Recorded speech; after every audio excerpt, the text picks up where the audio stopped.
அனைவருக்கும் வணக்கம். இன்று நம்ம எந்த பகுதியிலிருந்து வினா விடைகள பார்க்க போறோம் அப்டின்னா, 5வது அலகுல இருக்கக்கூடிய யாப்பிலக்கணம், அணி இலக்கணம். இந்த 2 பகுதிகள் தொடர்பாக இருக்கக்கூடிய வினா விடைகள தான் நம்ம இன்றைக்கு வந்து பார்க்க போறோம். நேத்து உங்களுக்கு நான் வந்து பொருள் இலக்கணம் தொடர்பா ஒரு 2 கேள்விகள நான் கேட்டிருப்பேன். அதற்கான விடைய முதல்ல பார்த்துரலாம். முதல் கேள்வியா, "பெற்ற பெருவளம் பெறாருக்கு அறிவுரி எனும் அடிகள் இடம்பெறும் திணை எது?" அப்படின்னு கேள்வி கேட்டிருப்பேன். பாடான் திணை, வாகை திணை, தும்பை, உழிஞை இந்த 4ல இந்த அடிகள நம்ம எந்த திணையில பார்க்க முடியும் அப்படின்னா, பாடல் அடிகள எந்த திணையில பார்க்கலாம் அப்படின்னா, பாடான் திணையில தான்.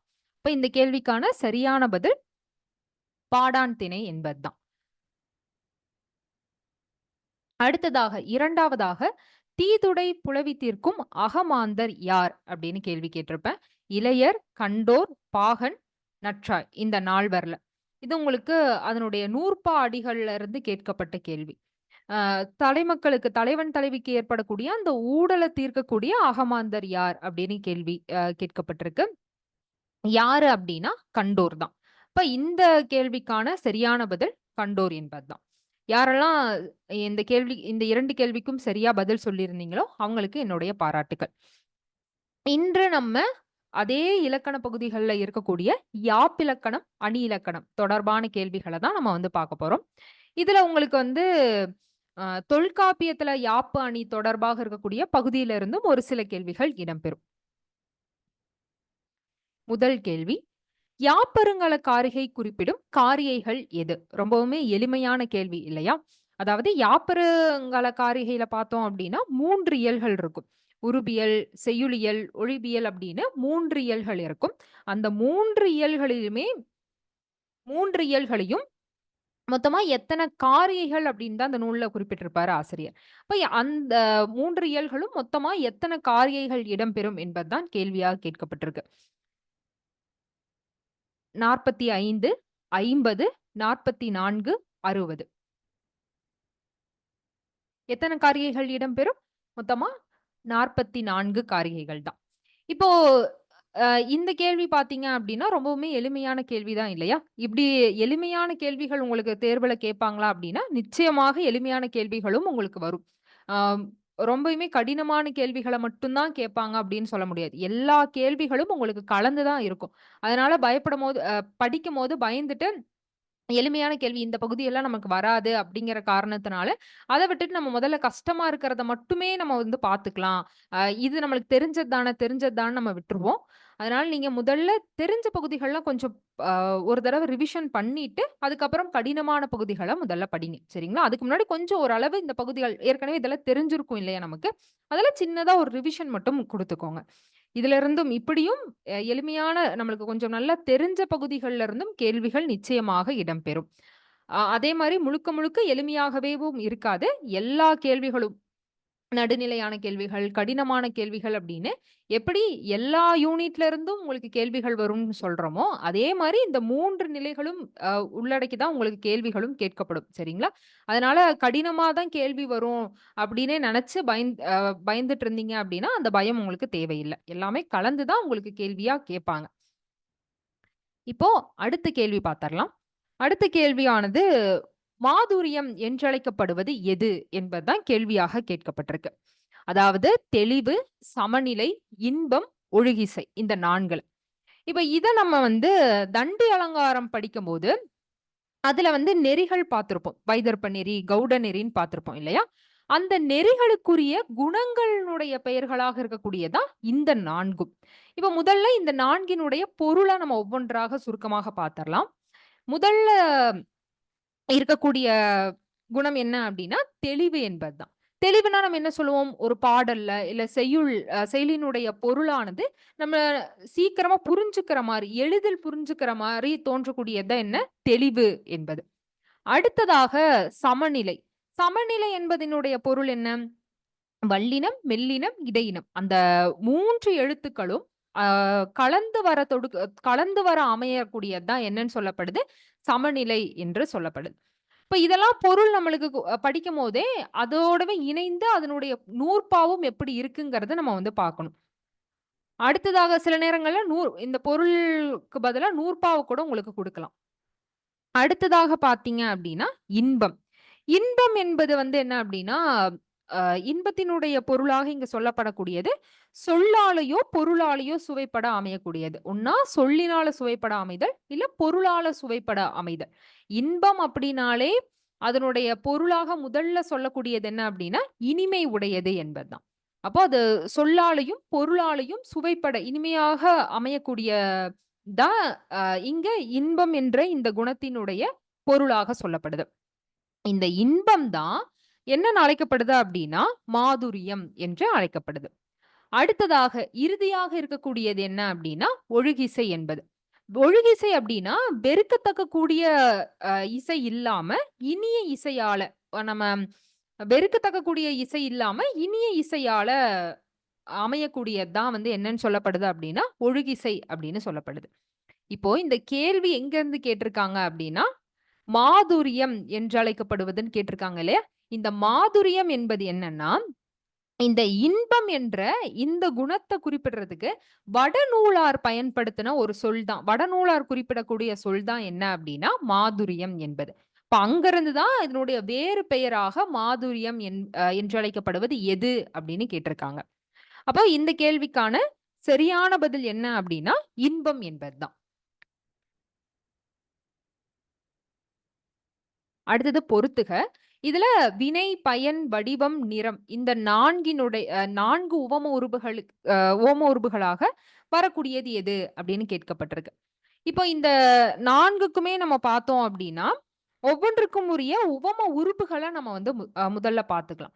இப்ப இந்த உவம உறுப்புகள் முதல்ல வினைக்குரிய உவம உறுப்புகள்ல என்னென்ன இடம்பெறும்? அன்ன அப்படிங்கிற இதுல தொடங்கி, நோக்கு வரைக்கும் இருக்கக்கூடிய இது அனைத்துமே வினைக்குரிய உவம உருபுகளாக வரக்கூடியது. அடுத்து எல்ல என்பதில் தொடங்கி வீழ என்பது வரைக்கும் இருக்கக்கூடிய இது அனைத்துமே பயன் என்பதற்குரிய உவம உருபுகளாக வரக்கூடியது. அடுத்ததாக வடிவத்தினுடைய ஓம உருபுகளாக இருக்கக்கூடியது என்னென்ன? கடுப்ப என்பது தொடங்கி நிகர்ப்ப என்பது வரைக்கும் இருக்கக்கூடிய அனைத்துமே வடிவத்தினுடைய உவம உருபுகளாக இடம்பெறக்கூடியது. இறுதியாக போல முதல் நந்த என்பது வரைக்கும் இருக்கக்கூடியது நிற உவம உருபுகள்ல இடம்பெறக்கூடியது. இப்போ நமக்கு பொருத்துகள்ல தனியா குடுக்கல. பயன், வடிவத்துக்குரிய உவம உருபுன்னு கேள்வி கேட்கல. பொருத்துக மாதிரி ஒவ்வொன்றுக்கும் இதுல வரக்கூடிய ஒவ்வொன்ற மட்டும் குடுத்து, அது எதற்குரியதாக வரும் அப்படின்னு கேட்டிருக்காங்க. அப்ப வினைக்குரியதாக வரக்கூடியது எது? என்ன என்பதுதான் வினைக்குரியதாக வரக்கூடிய உறுப்பு. அடுத்ததாக பயன். பயனுக்குரியதாக வரக்கூடியது வந்து எல்ல என்பதுதான் பயனுக்குரிய ஓம உருபாக வரக்கூடியது. அடுத்ததாக வடிவத்திற்குரியதாக மருள என்பது வடிவத்திற்குரியதாக வரக்கூடியது. இறுதியாக நிற ஓம உறுப்புகள்ல நளிய என்பதும் ஒன்று. இப்ப இங்க குடுக்கும்போதே சரியாக தான் குடுத்திருக்காங்க. ஒவ்வொன்றுக்கும் நேராக வரக்கூடிய பதில் தான் இங்க வந்து குடுக்கப்பட்டிருக்கு. இத வந்து தனித்தனியாக குடுத்து கூட கேட்கலாம். ஒன்று மட்டும் இல்லாம இப்படி தனித்தனியாக கூட கேள்விகள் வரலாம். இப்ப இந்த கேள்விக்கான சரியான பதில் என்ன அப்டின்னா, ஆப்ஷன் 1 தான். முதலாவதாக இருக்கக்கூடியது தான். அடுத்ததாக உறுதிக்கூற்று காரணம். இதிலிருந்து கேள்வியானது கேட்கப்பட்டிருக்கு. முதல்ல என்ன குடுத்திருக்காங்க?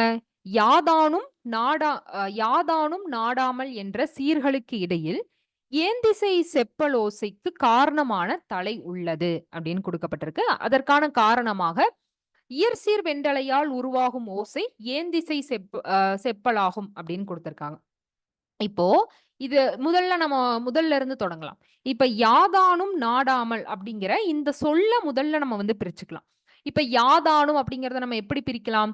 யா அப்படிங்கிறது நெடில். நெடில் தனித்தும் அப்படின்னாலே அத நம்ம வந்து என்னன்னு சொல்லுவோம்? நேரசையில தான் சேர்த்துவோம் இல்லையா? இப்ப இது வந்து நம்மளுக்கு நேராக வரும். நேரசையாக வரும். அதே மாரி தா அப்படிங்கிறதும் நெடில்ல தான். நெடில் தனித்தும் அப்படிங்கிறதெல்லாம் வரும். இப்ப இதுவுமே பார்த்தீங்க அப்படின்னா, நேர்ல தான் வரும்.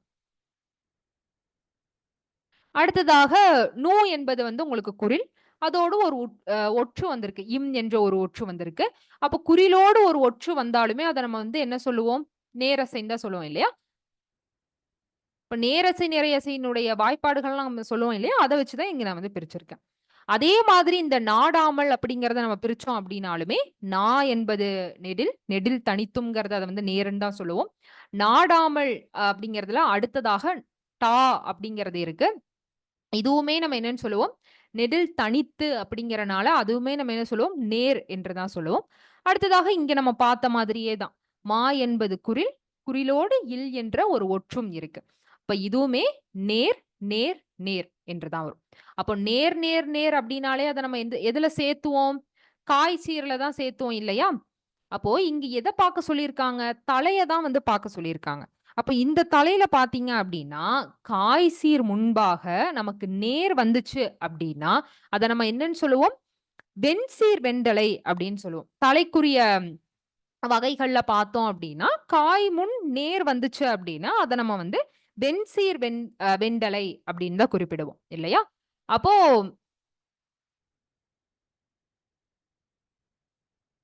வெண்சீர் வெண்டலை என்று தான் குறிப்பிடுவோம். அப்ப இங்க வந்து என்ன சொல்லியிருக்காங்க அப்டின்னா, "ஏந்திசை செப்பல் ஓசைக்கு காரணமான தலை வந்துள்ளது" அப்டின்னு குடுத்திருக்காங்க. அப்போ ஏந்திசை செப்பல் ஓசைக்கு காரணமாக இருக்கக்கூடிய தலை என்ன அப்டின்னா, வெண்சீர் வெண்டலை தான். இல்லையா? அப்ப நம்ம முதல்ல என்ன பார்த்தோம்? நே அதாவது காய் முன் நேர் வந்துச்சு அப்டின்னா, அத வந்து வெண்சீர் வெண்டலைன்னு பார்த்தோம் இல்லையா? அத நேரடியா குடுக்காம, "ஏந்திசை செப்பலோசைக்கு காரணமாக இருக்கக்கூடிய தலையானது இடம்பெறுது" அப்டின்னு குடுத்திருக்காங்க. அப்ப இந்த உறுதிக்கூற்று கரெக்ட்டா? கரெக்ட் தான். சரிதான். இல்லையா? அடுத்ததாக இந்த காரணத்துல என்னைக்குமே உறுதிக்கூற்று காரணம் பார்க்கும்போது 2க்கும் ஏதோ ஒரு தொடர்பு இருக்கும். சரிங்களா? இப்ப காரணத்துல நம்ம பார்த்தோம் அப்டின்னா, "இயற்சீர் வெண்டலையால் உருவாகும் ஓசை ஏந்திசை செப்பல்" அப்டின்னு குடுத்திருக்காங்க. அப்ப இங்க அந்த தலை என்ன அப்படிங்கிறத குறிப்பிட்டு குடுக்கல.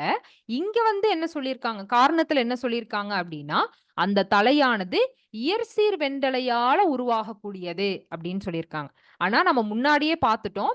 ஏந்திசை செப்பலானது வெண்சீர் வெண்டலைக்குரியதாகத்தான் வருமே தவிர, இயற்சீர் வெண்டலைக்குரியதாக வராது.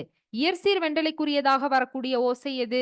தூங்கிசை, தூங்கிசை செப்பல் என்பதுதான் இயற்சீர் வெண்டலைக்குரியதாக வரக்கூடியது. அப்ப இத பார்த்தாலே நமக்கு தெரியும். இதனுடைய இங்க குடுக்கப்பட்டிருக்கக்கூடிய காரணம் தவறு. அப்ப இந்த கேள்விக்கான சரியான பதில் என்ன அப்டின்னா, உறுதிக்கூற்று கரெக்ட்டு. இது சரியாக குடுக்கப்பட்டிருக்கு. அதற்கான காரணம் வந்து இங்க தவறாக குடுத்திருக்காங்க. அப்ப 2வதாக வரக்கூடிய இந்த ஆப்ஷன் தான் இந்த கேள்விக்கான சரியான பதில். அடுத்த கேள்வி. வேற்றுப்பொருள் மெய்ப்பணியினுடைய வகைகள நிரல்படுத்த சொல்லியிருக்காங்க. வரிசைப்படுத்த சொல்லியிருக்காங்க. கூடும் இயற்கை, கூடா இயற்கை, இருமை இயற்கை, விபரீதப்படுத்தல் என்பது. இப்ப வேற்றுப்பொருள் மெய்ப்பணி. வேற்றுப்பொருள் மெய்ப்பணி என்றால் நம்ம அத வந்து என்னன்னு சொல்லுவோம்? முன்னாடி ஒரு பொருளோட சிறப்ப சொல்லத் தொடங்கி, அந்த கவிஞர் ஒரு பொருளோட சிறப்ப சொல்லத் தொடங்கி, அந்த பொரு அந்த பொருளோட சிறப்ப வேறு ஒரு பொருளால அ மாத்தி மறுபடியும் வேறு ஒரு பொருளால சொல்லக்கூடியது தான். நம்ம வந்து என்னன்னு சொல்லுவோம் அப்டின்னா, வேற்று பொருள் மெய்ப்பணின்னு சொல்லுவோம். ஏன்னா, அவங்க தொடங்குனதுல இருந்தே அதே பொருளையே மறுபடியும் வந்து சொல்ல மாட்டாங்க. உலகத்துக்கு தெரிஞ்ச உலகறி பொருளோட உலகறி பொருளான இன்னொரு பொருள அத மேம்படுத்துறதுக்காக சொல்லுவாங்க இல்லையா? அப்படி அமையக்கூடியது தான். அப்படி கூறக்கூடியது தான் நம்ம வந்து என்னன்னு சொல்லுவோம், வேற்று பொருள் மெய்ப்பணி அப்படின்னு சொல்லுவோம். அப்போ இந்த வேற்று பொருள் மெய்ப்பணியினுடைய வகைகள மொத்தமா 8 வகைகளாக தண்டி அவர்கள் குறிப்பிடுறாங்க. தண்டி அலங்கார ஆசிரியர். அப்ப முழுவதும் சேரல் தொடங்கி விபரீதப்படுத்தல் வரைக்கும் இந்த 8ம் வேற்றுப்பொருள் மெய்ப்பணியினுடைய வகைகள். இப்ப இதுல பார்த்தீங்க அப்டின்னா, இந்த இறுதியாக வரக்கூடிய இந்த 4யும் தான் நம்மளுக்கு வந்து நிரல்படுத்த சொல்லியிருக்காங்க. முதல்ல வரக்கூடியது கூடா இயற்கை என்பது தான். 2வதாக கூடும் இயற்கை. முதல்ல கூடா இயற்கை, அடுத்ததாக கூடும் இயற்கை, அடுத்ததாக இருமை இயற்கை, இறுதியாக இருக்கக்கூடியது தான் விபரீதப்படுத்தல் என்பது. அப்போ இந்த இறுதியாக வரக்கூடிய இந்த 4யும் வரிசைப்படுத்தணும் அப்டின்னாலே இந்த கேள்விக்கான பதில் தெரிஞ்சிரும். இப்ப இந்த கேள்விக்கான சரியான பதில் என்ன அப்டின்னா, கூடா இயற்கை, கூடும் இயற்கை, இருமை இயற்கை, விபரீதப்படுத்தல் என்ற இந்த 3வது ஆப்ஷன் தான். சரிங்களா? அப்போ ஒவ்வொன்றினுடைய வகைகள் நம்ம வந்து தெரிஞ்சிருக்கணும். சில நேரங்கள்ல அதனுடைய பொருள்களும் நம்ம வந்து பார்த்திருக்கணும். அதே மாரி ஒவ்வொரு அணியினுடைய பொருள் என்னங்கிறதும் நம்ம வந்து தெரிஞ்சு வச்சிருக்கணும். இப்ப அடுத்த கேள்வி நமக்கு அ தொல்காப்பியத்துல இடம்பெறக்கூடிய இந்த வண்ணம் பகுதியில இருந்து கேட்டிருக்காங்க. நெட்டெழுத்தும், குற்றெழுத்தும் சார்ந்து வருவது எந்த வண்ணம்? நலிபு வண்ணம், ஒழுகு வண்ணம், ஒரூஉ வண்ணம், சித்திர வண்ணம் என்பது. இப்ப முதல்ல நலிபு வண்ணம் அப்டின்னா நம்ம வந்து அது என்ன சொல்லுவோம்? ஆயுத எழுத்துக்கள் கொண்டு வரக்கூடியது தான். ஆயுத எழுத்து பெற்று வந்துச்சு அப்டின்னாலே அத வந்து நலிபு வண்ணம் என்று கூறுவோம். அடுத்ததாக ஒழுகு வண்ணம். ஒழுகு வண்ணம் அப்படிங்கிறது இனிமையான ஓசை முறையில தோன்றக்கூடியது. இனிமையான ஓசை முறையில தோன்றுவதால, அதனால வெளிப்படக்கூடியது தான் நம்ம என்னன்னு சொல்லுவோம் அப்டின்னா, ஒழுகு வண்ணம் அப்படின்னு குறிப்பிடுவோம் இல்லையா? அடுத்ததாக ஒரூஉ வண்ணம். ஒரூஉ வண்ணம் அப்படிங்கிறது வந்து செந்தொடை அமைந்த பாடல்கள்ல தோன்றக்கூடியதாக இருக்கும். செந்தொடை வரக்கூடிய பாடல்கள்ல தோன்றக்கூடியதாக இருக்கக்கூடியது தான் ஒரூஉ வண்ணம். இறுதியாக இருக்கக்கூடிய சித்திர வண்ணம் என்பது என்ன? நெடிலும், குறிலும் அதான் நெட்டெழுத்துக்களும், குற்றெழுத்துக்களும் சேர்ந்து கலந்து வரக்கூடியது தான் நம்ம வந்து என்னன்னு சொல்லுவோம்? சித்திர வண்ணம் அப்படின்னு சொல்லுவோம். அப்போ இந்த கேள்விக்கான நெட்டெழுத்தும், குற்றெழுத்தும் சார்ந்து வரக்கூடிய வண்ணம் என்ன அப்படின்னா, இந்த சித்திர வண்ணம் என்பது தான் இந்த கேள்விக்கான சரியான பதில்.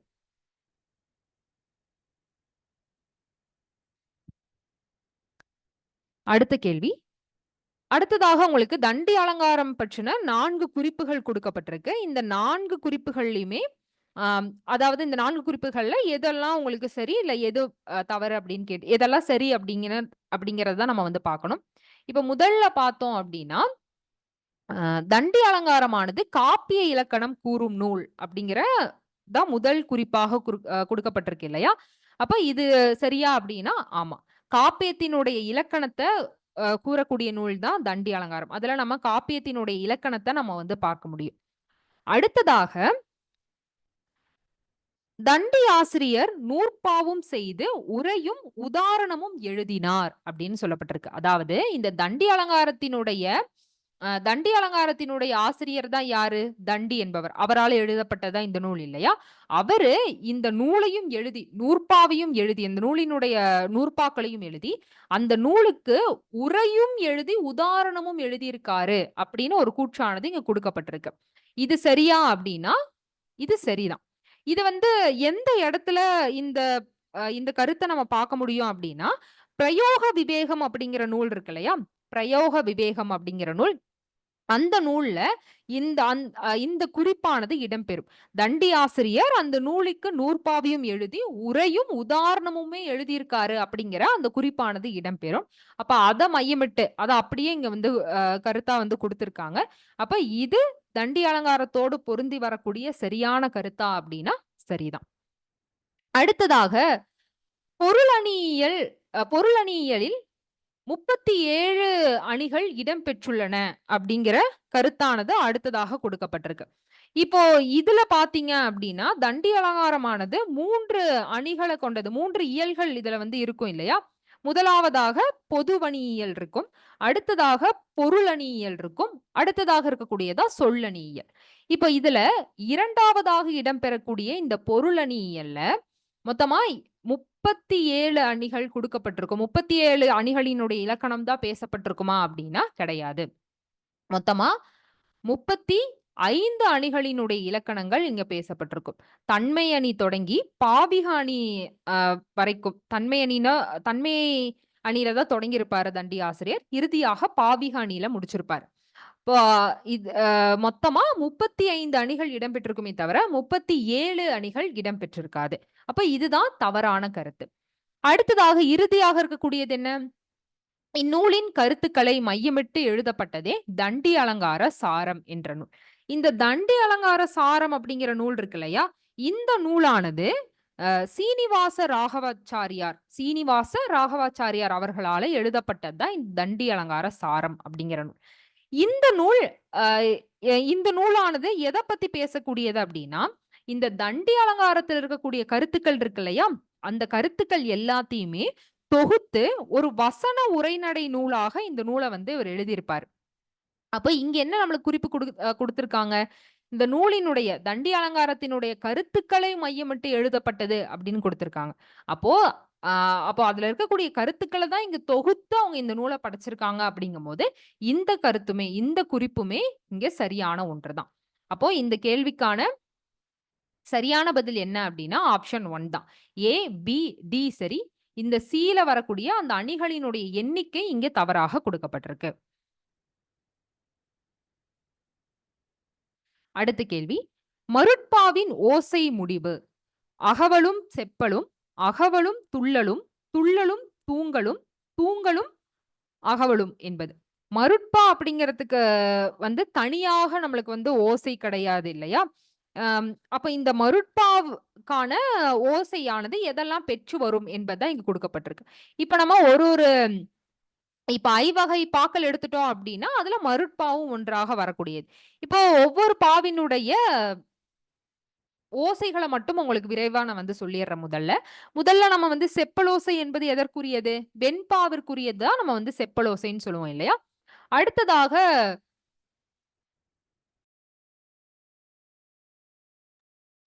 அடுத்ததாக இடம்பெற்றிருக்கக்கூடியது துள்ளலோசை. துள்ளலோசை என்பது கலிப்பாவிற்குரிய ஓசை. அடுத்தது தூங்கலோசை வஞ்சிப்பாவிற்குரியது. அகவலோசை என்பது ஆசிரியப்பாவிற்குரியது. அப்போ மருட்பாவுக்கு அப்படின்னு சொல்லி தனியா நம்மளுக்கு ஓசைகள் கிடையாது. அதே மாதிரி நம்ம பார்த்தோம் அப்படின்னா, வெண்பாவும், ஆசிரியப்பாவும் கலந்து அமையக்கூடியது நம்ம மருட்பா அப்படின்னு சொல்லுவோம். அப்போ வெண்பாவினுடைய ஓசையும், ஆசிரியப்பாவினுடைய ஓசையும் தான் மருட்பாவினுடைய ஓசையாகவும் இருக்கும். அது அது நம்ம இது தெரிஞ்சிருச்சு அப்படின்னாலே இந்த கேள்விக்கு நம்மளால எளிமையா பதில் சொல்லிற முடியும் இல்லையா? அப்ப இந்த கேள்விக்கான சரியான பதில் என்ன அப்படின்னா, ஆசிரியப்பாவிற்குரிய அகவலோசையும், அதாவது அகவலும், அதே மாதிரி வெண்பாவிற்குரிய செப்பலோசையான செப்பலும், அகவலும், செப்பலும் என்பதுதான் மருட்பாவினுடைய ஓசையாக வரக்கூடியது. அப்போ முதலாவது ஆப்ஷன் தான் இந்த கேள்விக்கான சரியான பதில்.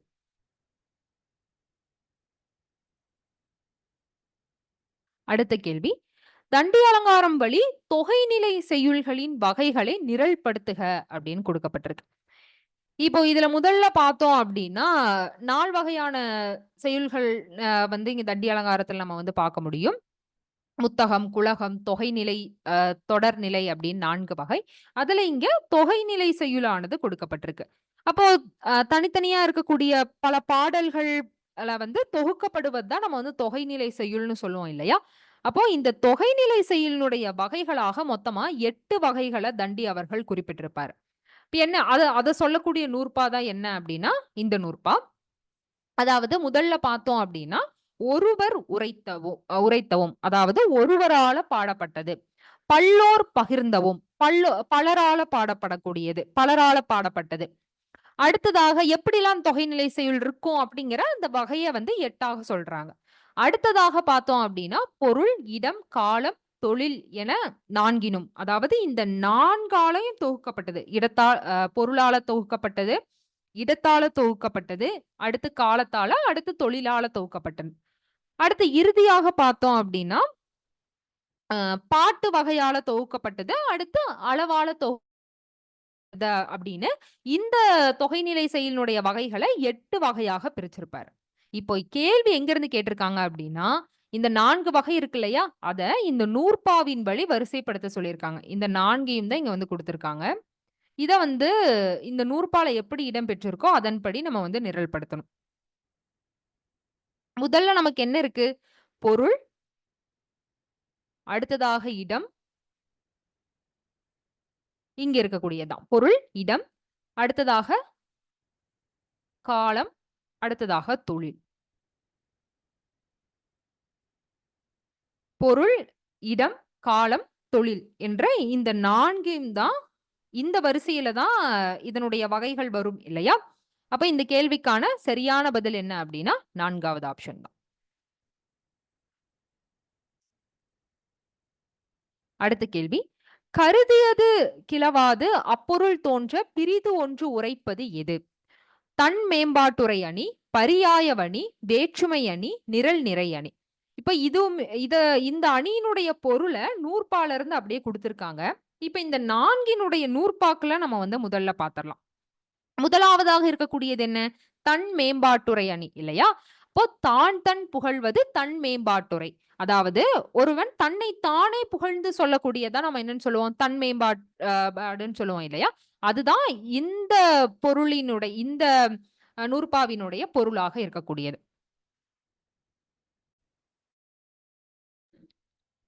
அடுத்ததாக பரியாயவணி.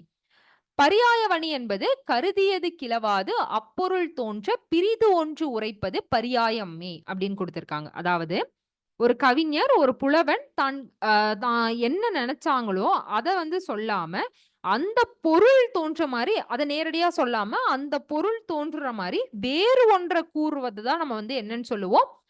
பரியாயவணி அப்படின்னு சொல்லுவோம். இப்ப இதுல பார்த்தீங்கன்னாலே உங்களுக்கு தெரியும். கருதியது அவங்க என்ன நெனச்சாங்களோ, அத சொல்லாம, அந்த பொருள் தோன்ற வேறு ஒன்ற சொல்லக்கூடியதா என்னன்னு சொல்றாங்க? பரியாயம் அப்படின்னு சொல்றாங்க. இப்ப அடுத்ததாக நிரல் நிறை அணி. நிரல் நிறுத்து இயற்றுதல் நிரல் நிறை அணியே. இப்ப நிரல் நிறை அப்படின்னாலே வரிசைப்படுத்தக்கூடியது. அப்போ சொல்லாக இருக்கட்டும், பொருளாக இருக்கட்டும். அத வரிசையாக நிறுத்தி, அந்த வரிசைப்படியே நம்ம வந்து அதனுடைய பொருள எடுத்துட்டோம் அப்படின்னா, அந்த வரிசையிலேயே அதனுடைய பொருள பார்க்கிறோம் அப்படின்னா, அதுதான் என்னன்னு சொல்லுவோம்? நிரல் நிறை அணி அப்படின்னு சொல்லுவோம். அடுத்ததாக இறுதியாக இருக்கக்கூடியது என்ன? வேற்றுமை அணி என்பது இல்லையா? அப்போ வேற்றுமை அணியினுடைய நூற்பாவாக கொடுக்கப்பட்டிருக்கிறது என்ன? கூற்றினும் குறிப்பினும் ஒப்புடை இருபொருள் வேற்றுமை படவரின் வேற்றுமை அதுவே என்பது. அப்போ இதனுடைய நூற்பாவாகத்தான் இங்க வேற்றுமை அணியினுடைய நூற்பாவாக இங்க கொடுக்கப்பட்டிருக்கு. இப்ப இதனுடைய பொருள் என்ன? 2 பொருளுக்கு இடையே இருக்கக்கூடிய ஒப்புமைகள வெளிப்படையாகவோ, இல்ல குறிப்பாகவோ முதல்ல சொல்லி, அதுக்கப்புறம் அதுக்கு வேற்றுமை தோன்ற கூறுவது தான் நம்ம வந்து என்னன்னு சொல்லுவோம்? வேற்றுமை அணி அப்படின்னு சொல்லுவோம். இப்ப நீங்க இந்த பொருள் நம்ம முதல்ல எல்லாத்துக்குமே நெறைய பேத்துக்கு நூற்பா படிக்கிறதுக்கு கொஞ்சம் கடினமாக இருக்கலாம் சிலருக்கு. அப்ப அந்த இடத்துல நம்ம அது என்ன நூற்பா குடுத்துருக்காங்க அப்டின்னே சில இடங்கள்ல நம்ம வந்து பார்க்காம போயிருவோம். அப்ப நீங்க இப்ப நான் சொன்ன இந்த பொருள மட்டுமே முதல்ல ஞாபகம் வச்சுட்டு, இந்த நூற்பாவ அடுத்ததாக பார்த்தீங்க அப்டின்னா, ரொம்ப சுலபமாக இருக்கக்கூடியதாகத்தான் இருக்கும். இப்போ எல்லாத்துக்குமே பார்த்தீங்கன்னா, பொருளோடு மையமிட்டதாகத்தான் நூற்பா இருக்கும். பெருசா வேற ஒரு சொல்ல குடுத்து, ரொம்பயுமே நம்மள குழப்புற மாரியெல்லாம் இருக்காது இல்லையா? அப்ப இந்த மாதிரியெல்லாம் நூற்பாக்கள் இருக்கு அப்டின்னா, அது ஒரு தடவ என்ன சொல்லியிருக்காங்க அப்டிங்கிறத, அந்த நூற்பா வடிவத்துல பார்த்துக்கோங்க. சரிங்களா? பொருள மட்டுமே நம்ம பார்க்காம, இப்டி பொருளோடு இப்ப நான் சொன்ன பொருளோடு இது பொருள் தெரிஞ்சுட்டு இத பார்த்தோம்னா, ரொம்ப எளிமையா இருக்கிற மாரி இருக்கும். அப்ப அப்படி இருக்கக்கூடியத வந்து நீங்க வந்து பார்க்கலாம். நூற்பாக்கள் வந்து கடைசி வரைக்கும் பார்க்காமலே விட்டுட்டு போயிராம, அந்த பொருள் தெரிஞ்சக்கப்புறம் அது என்ன குடுத்துருக்காங்க அப்படிங்கிறத ஒரு தடவ வந்து பாருங்க. இந்த அணிகள பொறுத்தவரைக்கும். இந்த அணிகள்ல வந்து பெரும்பாலும் இப்படி நம்ம நல்லா பொருள் புரிஞ்சுட்டு இந்த நூற்பாவ பார்த்தோம் அப்படின்னா, நல்லாவே நம்மளுக்கு வந்து சுலபமா இருக்கிற மாரி தான் இருக்கும். சரிங்களா? அதனால அதையும் ஒரு தடவ நீங்க வந்து பார்த்துக்கணும். அப்ப கேள்வி இங்க எதிலிருந்து கேட்டிருக்காங்க? "கருதியது கிளவாது" அப்படின்னு தொடங்கக்கூடிய இந்த பரியாய வணியில இருந்தா கேள்வியானது கேட்கப்பட்டிருக்கு இல்லையா? இப்போ இந்த கேள்விக்கான சரியான பதில் என்ன அப்படின்னா, பரியாய வணி என்பதுதான்.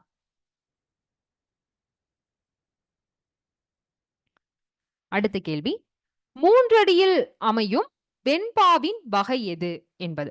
குறள் வெண்பா, சிந்தியல் வெண்பா, நேரிசை வெண்பா, இன்னிசை வெண்பா.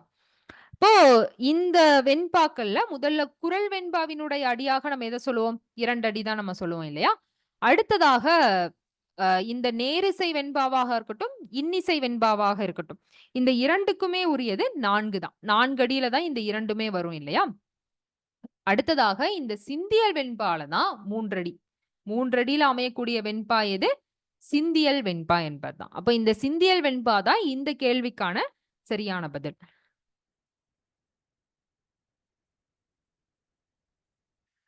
அடுத்ததாக உவமை தோன்றும் நிலைக்களன்கள் அப்படின்னு கேள்வி கேட்கப்பட்டிருக்கு. உவமையினுடைய நிலைக்களன்களாக இருக்கக்கூடியது என்னென்ன அப்படின்னு. நலன், பொருள், சிறப்பு, காதல். இப்போ இதனுடைய நூற்பாவ நம்ம முதல்ல பார்க்கலாம். சிறப்பே, நலனே, காதல், வலியோடு அன்னார் பண்பும் நிலைகளம் என்ப என்பதுதான். அப்போ இந்த 4ம் தான் உவமை தோன்றதுக்கு நிலைகளன்களாக இருக்கக்கூடியது. அப்ப இந்த 4ல நமக்கு என்னென்னலாம் கேள்வியில குடுத்திருக்காங்க?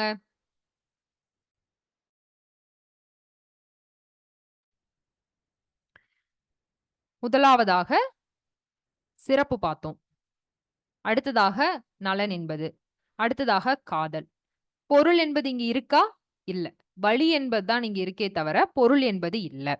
இப்போ பொருள் என்பது உவமை தோன்றும் நிலைகளனாக, உவமைக்குரிய நிலைகளனாக வராது. இப்போ வழி என்பது தான் இதனோடு இணைந்து வரக்கூடியது. இப்ப இந்த கேள்விக்கான சரியான பதில் என்ன அப்படின்னா, பொருள் என்பது இதில் வராது. அப்போ ஏ, சி, டி மட்டும் தான் சரி. சரியான பதில் 4வது ஆப்ஷன் தான்.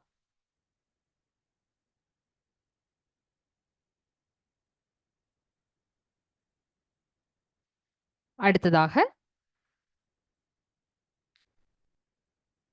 இனம் தொடர்பாக, பாவினங்கள் தொடர்பாக கேட்கப்பட்டிருக்கக்கூடிய கேள்வி. ஈற்றடி குறைந்து வரும் ஆசிரியப்பாவின் இனம் எது என்பதுதான் கேள்வியாக கேட்கப்பட்டிருக்கு. ஆசிரிய தாழிசை, ஆசிரிய துறை, ஆசிரிய விருத்தம் இவை அனைத்தும்.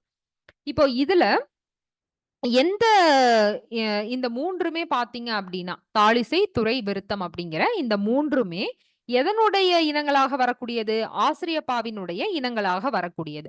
இப்போ அதுல ஒரே ஒரு குறிப்ப மட்டும் கொடுத்து, எந்த இனத்துல ஈற்றடி இறுதியில வரக்கூடிய அடியானது குறைந்து வரும் அப்படின்னு தான் கேள்வியா கேட்டிருக்காங்க. இப்ப இந்த 3 இனங்கள்ல எ எங்க நம்ம ஈற்றடி குறைந்து வரத பார்க்க முடியும் அப்படின்னா, ஆசிரியத் துறையில தான். இந்த ஆசிரியர் துறையில தான் இதனுடைய ஈற்றடியானது குறைந்து வரும். இப்ப இந்த கேள்விக்கான சரியான பதில் என்ன அப்படின்னா, ஆசிரியர் துறை என்பதுதான். இப்போ இதோட உங்களுக்கு இன்றைய பதிவு வானது நிறைவு பெறுது. இப்ப இன்னைக்கு நேத்தும் சரி, இன்னைக்கும் சரி நம்ம வந்து இலக்கண பகுதிகள தான் நம்ம வந்து பார்த்திருப்போம். நேத்து பொருள் இலக்கணம், பாட்டியல் இலக்கணம் தொடர்பான கேள்விகள நம்ம வந்து பார்த்திருப்போம். இன்னைக்கு யாப்பிலக்கணம், அணி இலக்கணம் தொடர்பான கேள்விகள இன்னைக்கு நம்ம பார்த்தோம். இப்ப இந்த யூனிட்ட பொறுத்தவரைக்கும், இலக்கணத்த பொறுத்தவரைக்குமே கடைசியில நம்ம வந்து பார்த்துக்கலாம் அப்படின்னு யாரும் வச்சுக்க வேண்டாம். ஏன்னா, இத நம்ம எந்த அளவு நம்ம மறுபடியும் ரிவிஷன் பண்றோமோ, அப்பதான் நம்மளுக்கு வந்து அது அதிகப்படியா நினைவுல இருக்கும். அப்படிங்கிற காரணத்தினால நீங்க ஒரு வேள கடைசியில பார்த்துக்கலாம் அப்படின்னு ஒரு பிளான் பண்ணி வச்சிருந்தீங்க அப்படின்னா, அது கொஞ்சம் முடிஞ்ச அளவு இந்த நாட்கள்லயே முன்னாடியே வந்து படிக்க பாருங்க. அப்பதான் இறுதி நேரங்கள்ல உங்களால ரிவிஷன் பண்ணும்போது அத நல்லாவே நினைவுபடுத்த முடியும். கடைசி நேரத்துல அத வச்சுட்டீங்க அப்படின்னா, நெறைய பகுதிகள் இருக்கு. தெரிஞ்சத கூட நம்மளால படிக்க முடியாம போயிரும். அதனால அதனுடைய அடிப்படைகள கூட நம்ம வந்து பார்க்காம போறதுக்கும் வாய்ப்பு இருக்கு. அப்படிங்கிற காரணத்தினால முடிஞ்ச அளவு உங்களுக்கு கொஞ்சம் இலக்கண பகுதியில கொஞ்சம் கடினமா இருக்கும். பொதுவாகவே படிக்கிறதுக்கு கடினம் அப்படின்னு நெனைக்கிறவங்கலாம், ரொம்ப கடைசி நாட்களுக்கு கொண்டு போகாம, இப்ப இந்த நாட்கள்லாம் இருக்கு இல்லையா? அதுல முடிஞ்ச அளவு இந்த யூனிட்ட வந்து படிக்க பாருங்க. சரிங்களா? இறுதியா ஒரு ஒரே ஒரு கேள்வியோட இந்த பதிவ வந்து நிறைவு செஞ்சுக்கிறேன்.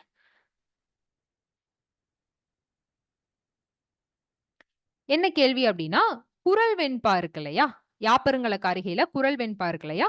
அந்த குறள் வெண்பாவினுடைய வகைகள். எத்தன வகைகள்? ஆ யாப்பருங்கல காரிகையில எத்தன வகைகள் குறிப்பிடப்பட்டிருக்கும் அப்டின்னு சொல்லுங்க. அதனுடைய பெயர் தெரிஞ்சிருந்துச்சு அப்டின்னாலுமே, அதையுமே குறிப்பிட்டு சொல்லுங்க. சரிங்களா? அனைவரும் இருக்கக்கூடிய நேரத்த சரியாக பயன்படுத்தி நல்லா படிங்க. All the best.